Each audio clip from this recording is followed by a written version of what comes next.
Wolfndale here for The Buzz. Social media outlets such as Twitter and Facebook have really opened up the gates for how the racing community gets their information. From trainers and owners to journalists and racing fans, social media has allowed them all to seamlessly communicate. We caught up with some familiar faces who are active in the social media scene.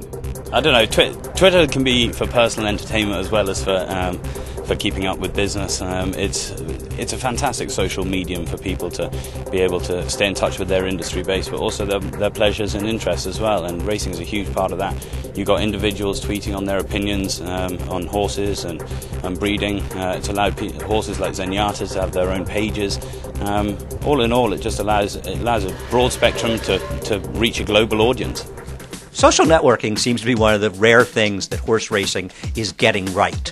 About 3 years ago, when I was approached about joining Twitter, I just scoffed at the notion and thought this is another ridiculous thing that I'm going to embarrass myself getting involved in. And much like horse racing, I found out very, very quickly that that judgment was wrong. And Twitter has been a really fun thing to be part of. And it's a great way to engage our fans because everybody can't be watching on TV or out at the racetrack. And one of the great things about the internet, especially for horse racing, is it's able to unite people from all different parts of the world. I have a lot of followers that are from Europe, a lot of followers from South America, and people come in with questions and thoughts, and it's a great way to get different people involved in racing, pass along some information, and bring the community together. And I think the social networking has been a great addition, not only to other parts of the world, but really to horse racing.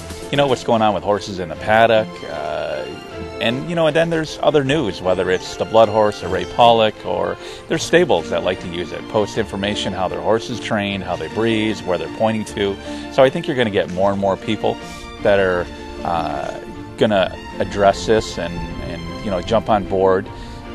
It's not like you're just putting your life out there, but you're just giving out information. It's a great industry, and obviously the more information we can get out there and transparency and honesty, it's a lot of fun, and someone can use it as much as they want to. It's like reading the newspaper. I actually use Facebook and Twitter. I was introduced to it by David Donk. He told me that he followed Andy Serling and he had a lot of nice things to say and useful things to say during the races. So I followed Andy, and then from following Andy, I followed Maggie, and she would give updates and stuff, how the horses look in the paddock, and it really is very useful information. And, by the way, Maggie, maybe how about give me a shout out as far as getting some of those followers you have as well. Thanks. All right, Jeremiah, I'll consider it. But speaking of my Twitter account, you can follow me at Maggie Wolfndale. We'll catch you next week here on The Buzz.